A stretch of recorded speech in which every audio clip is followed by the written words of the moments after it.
seen 1,000 London togs, but never one like this. Grand night for a murder, Captain, sir. There'll be no murder tonight, Sergeant. There are 30 bobbies to see to that. Kindly report to Inspector Morrissey at the Grand Entrance. Inspector Morrissey, aye, sir. Inspector Morrissey, Embassy Hall is completely surrounded. A shadow couldn't slip through, sir. Hadn't you better duck inside before you catch cold, Inspector? Inspector Morrissey, I say. Blimey, sir. He's dead. Captain! Captain! Captain! Piper! Scotland Yard Inspector mysteriously strangled. Piper!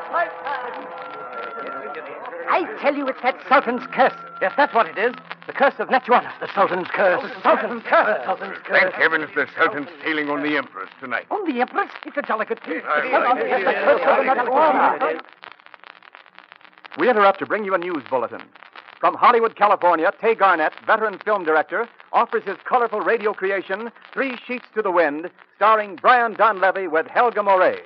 I know you'll all be happy to meet the man who has been responsible for many of your favorite films in the past. Hollywood's foremost adventurer director.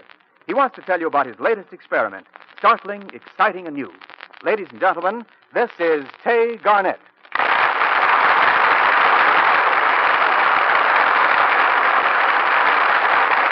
Thank you. Good evening. You've all heard radio plays adapted from motion pictures, rehashes of movies you've seen.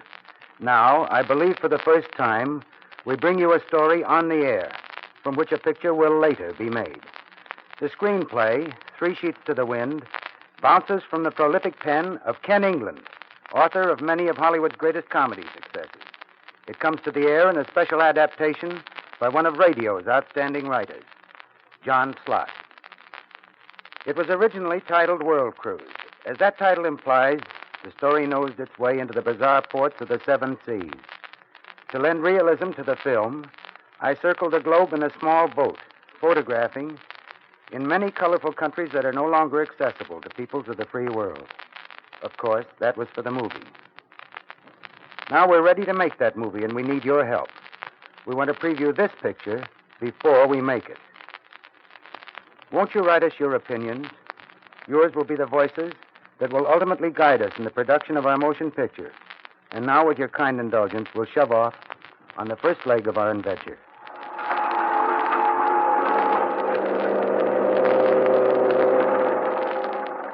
Beg pardon, Purser. You haven't signed the log yet. Oh, yes. Here's the call. Empress, Purser's report. Sailing from Southampton, England, August 25th, 1939, on regular 180-day world cruise. First port of call, Alexandria, Egypt. Completed loading of cargo at 10:45 p.m. Passenger list incomplete. 40 cancellations since announcement Sultan had booked passage. Will cast off at approximately 11 p.m. Greenwich time. There you are, my lad. I have an ominous premonition about this trip. I can't say exactly what it is.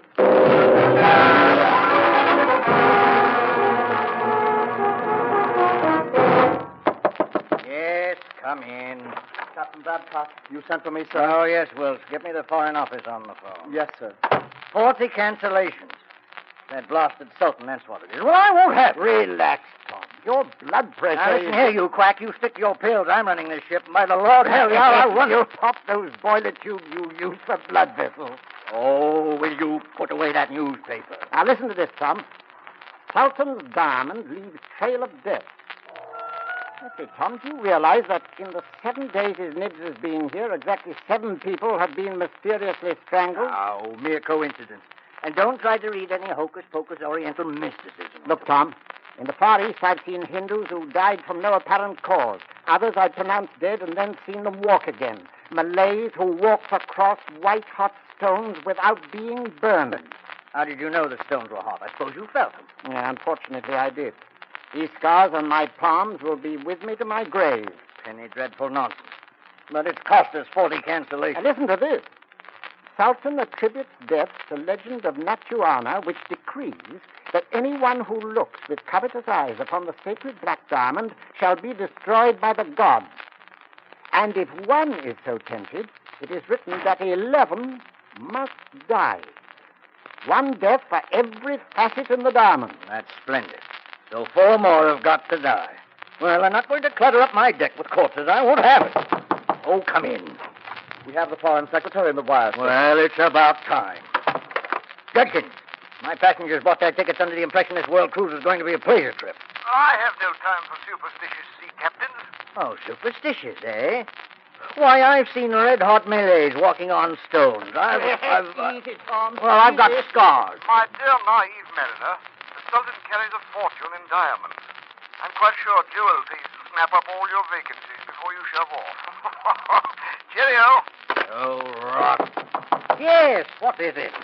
Good news, sir. All the cancellations have been filled. Well, I won't have it. Yes, sir. I mean, no, sir. Naturally. Of all the annotated barnacle brain nincompoops I've ever seen. Yes, sir. Quiet. Yes. Easy, Tom. Those boiler tubes are pretty rusty. Oh.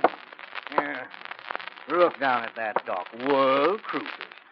Yes, that charming bunch of chattering magpies are going to be my sole companions for the next 3 months. Yeah, but you forget that you'll have me too, Tom, as far as Singapore. Forget nothing.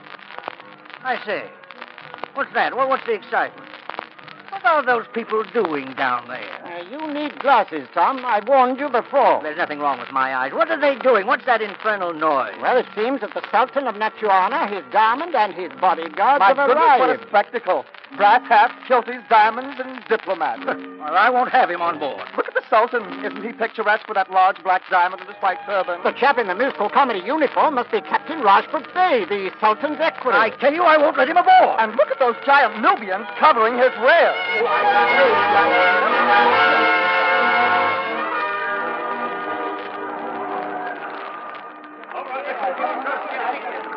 Your Majesty, the London sketch would like Stand to back, know... please. Stand back. Silence, Captain B. Silence. Friends and gentlemen of the press, it would please us if you would express to the people of your wonderful country our deep appreciation of their warm hospitality and our sincere regret over the unfortunate chain of tragedies that has clouded our stay here. Please, gentlemen, will you kindly clear the gangplank so that His Majesty may proceed aboard? Please, gentlemen. No tickets, please. Please show your tickets. Just step along. How's it coming, Purser? All your passengers accounted for? All except two, sir. A Mr. Dan O'Brien and a Miss Joan Lockwood. They'll doubtless be along soon, sir.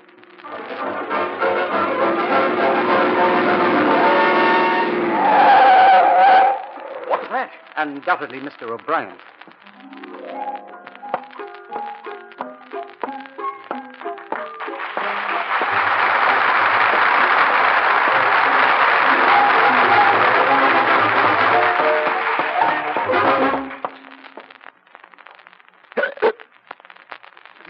Mr. O'Brien. Huh? Mr. O'Brien. What a coincidence. That's my name, too. Glad to meet you, chum. Have you a ticket, Mr. O'Brien? Ticket? Oh, no, thank you. I have one. Would you mind stepping aside, Mr. O'Brien, and letting this young lady aboard while you're looking for your ticket? Oh, sure. Thank you, Purser. Now, let me see. Oh, Miss Joan Lockwood. Oh, yes, D47, Miss Lockwood. Thank you, Purser. Oh, boy, did you get a load of that, Chaffee? Did you get a load of those eyes? Oh, boy, those eyes. That, my friend, Mr. Purser, is the staff of life. Room E28, Mr. O'Brien. Is this going to be a voyage? Oh, boy, is this going to be a voyage?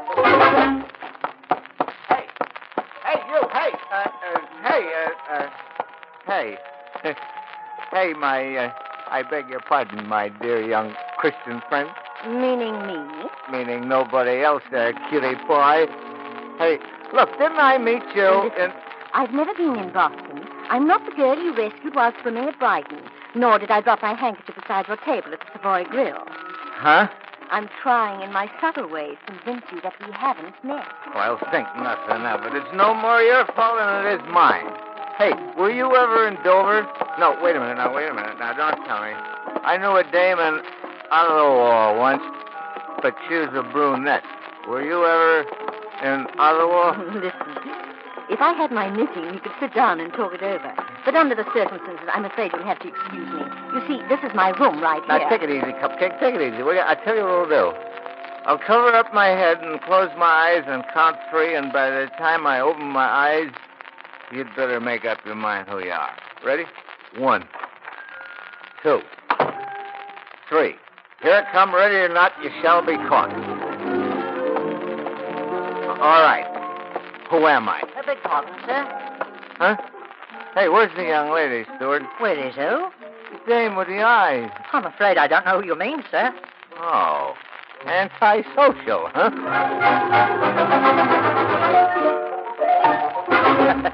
He's a deaf one, all right. Yes? It's Perkins, the room steward, miss. Oh, come in, steward. Thank you. May I see your ticket, Miss Lockwood? Oh, yes, steward. Here you are. Oh, I forgot my eyeglasses, miss. Can you make out that number? Yes, I-9142. I'm begging your pardon, miss. It looks to me like C9143. It's quite distinct, steward. I-9142. I as in intelligence, miss? As in British intelligence. God save the king. God save the king. Cigarette? Oh, thanks. Say, who are you, anyway? Oh, a number of things. 2 years ago, I was chambermaid in the household of the Grand Duke. What? A year ago, I died in Central Europe. At least, I hope the enemy thinks so. Blimey, Minerva the dancer, butterfly of the Balkans. Toast of a second-class restaurant and third-class enlisted men. Oh, that Balkan affair made history.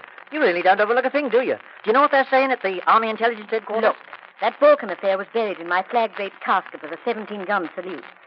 But right now, we're sitting with a growth of slimy strangulations in our laps.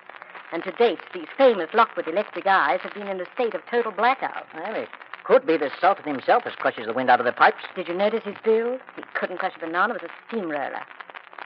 I say, what about those assorted shades of muscle men he carries with him? No, Scotland Yard's given them a clean bill of health.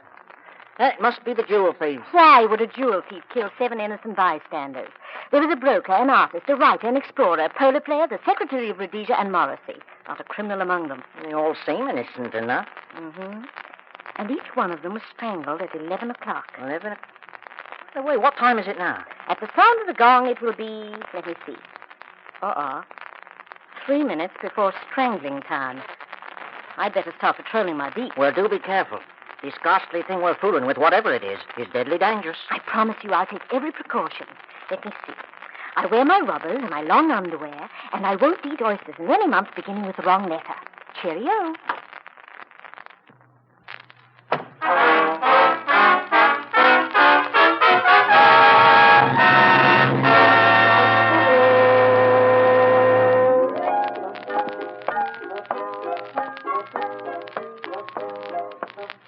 My good man, did she pass this way, my good man?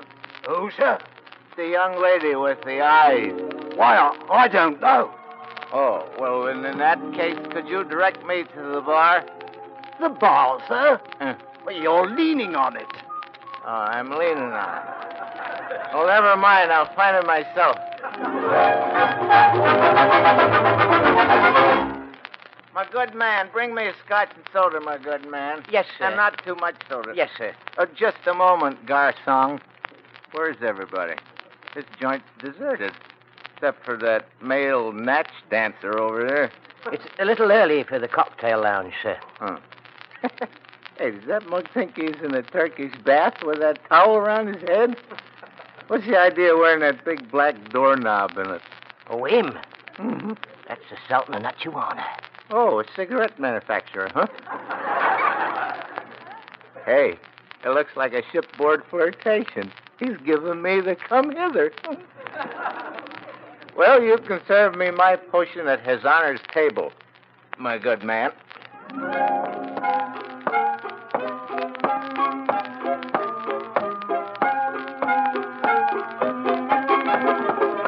Hi, chum.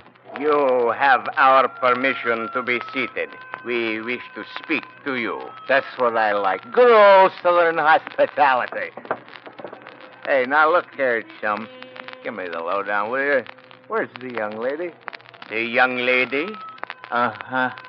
We know no young lady. You know no young lady? You're a fine sultan. I mean the young lady with the